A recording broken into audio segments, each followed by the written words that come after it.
Welcome to the Two-Ton Nerds. As always, my name is Max James. It's October 22nd, 2014, which means it's day 22 of the 31 Days of Fright Horror Movie Project, Year 3, and the movie of the day is Brainscan.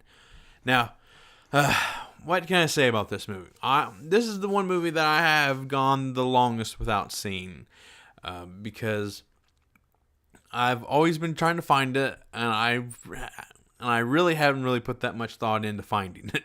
But once I seen it on the shelf at my local dollar store, I kind of like, oh hey, I had to buy this movie. So I finally bought it, and I've had it for at least 4 months, and I have not watched it until just now. So it could have not even worked. But I like this movie. I'm going to tell you what you need to know about this movie, and first up is the plot. The plot of this movie follows this kid who is basically on his own. His mom and him was in a car wreck, and his mom died, and his dad's constantly not home on business. So, which leaves him to be home by himself. He's in high school, or I think high school, I think, and he has all this cool stuff, all the cool stuff for when this movie took place, the CD-ROMs and all that good stuff. And but anyways, and he has like this automated computer, and where you can like it's voice activated stuff like that. I thought it was pretty cool. I know we had the same stuff here, but it just seemed cooler in the movie, I think, to me. But anyways, he's really into horror movies, and he's really into the blood and guts kind of Fangoria magazines and stuff like that, and he's not very shocked because all the stuff he sees is kind of just like, okay, because that's how it is. That's kind of how I am with horror movies today, because I've seen tons of horror movies, and I've seen about everything and the things, and that's why I'm always looking forward to that next horror movie that will kind of bring something new to the horror genre. Now, so his friend Kyle, he kind of shows him this article in the Fangoria magazine called Brainscan, and it's about an interactive video game, and it's pretty intense because as soon as he loads it up, he just starts convulsing, and he has like 60 minutes or something like that to commit a murder. And he's also a peeping Tom. And so I forgot about that part. He is a peeping Tom, next door neighbor. So it will all come around.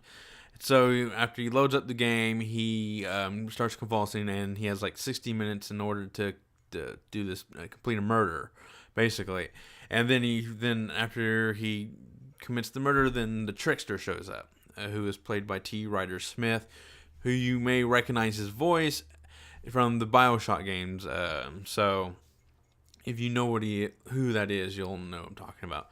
But he shows up, and he's just playing mind games with him, telling him it's like there's a witness, and there's a clue, and there's another witness, and so it's like he has to play 4 different discs in order to win the game. And at the same time, he's constantly running into this police officer who's played by Frank Langella.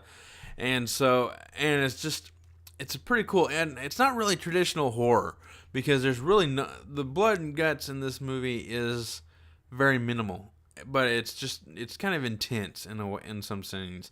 It's the more blood it shows up is in the first murder scene, but the rest is just kind of like mind games and running around and stuff like that. But I like that. And he has a limp, so he's just kind of covers tracks, and he has to like make decisions and stuff like that. It's pretty cool. I like it.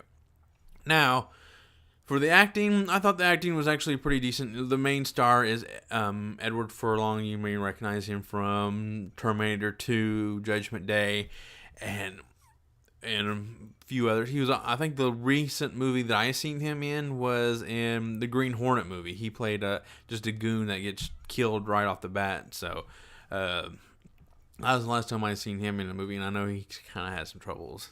But other than that, I think he's a pretty decent actor. So he's the star. Then he has his friend Kyle. I have no idea who plays Kyle. And then you got the next door neighbor, and then Frank Langella. So this is all the cast actually fits really well into the movie for the most part, and then it's pretty decent acting for a horror movie. I mean, there's some. I think there's some scenes that oh, come on. I think there's this one scene with kind of minor spoiler. An accident happens. There could have been done a little better, and even the ending to me was kind of.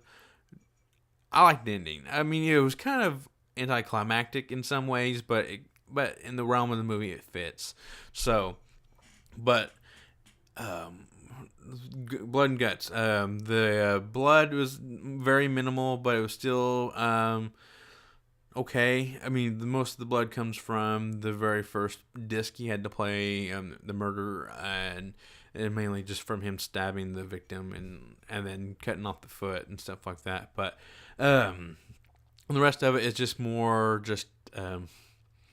also the blood and kind of gore kind of comes into play in the very early in the film where it shows him kind of has a broken leg, and it's kind of very graphic. But then what's up next?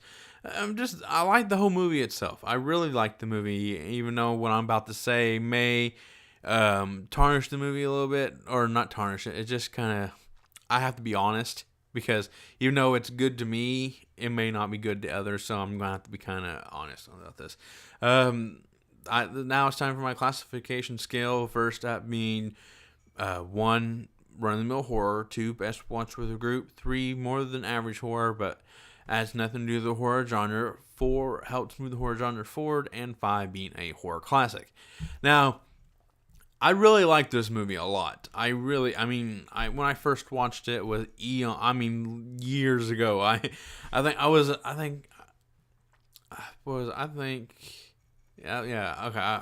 still in grade school. Elementary or at least 8th grade or something, or 6th or 7th grade or like that when I first seen it. So, or something like around that time, very, very early on, and I've gone a very long time without seeing it. So, I still like it. And it still lived up to the hype that I put in my mind. You know how sometimes movies don't live up to what you remember, and this one kind of it still lived up to it. But I do have to give it a 1. It is just run-of-the-mill horror. It's, even though there's some really cool aspects to this movie, like the whole video game and the trickster and all that good stuff. I really do like this movie, but honestly, it's just run-of-the-mill horror. And it's not really that scary either, and that's why that's why it is run-of-the-mill horror, because it's more of a thriller-esque, but there is some horror elements to it, so that's why it's a 1. Even though I really do like this movie a lot, it's a 1. So, and that's Brainscan for you. I do recommend it. I do recommend seeing this movie at least once, at least make it all the way through, just to see how the movie turns out, and it's actually pretty good. I like it. So, my name is Max James, and I'm going to go geek out.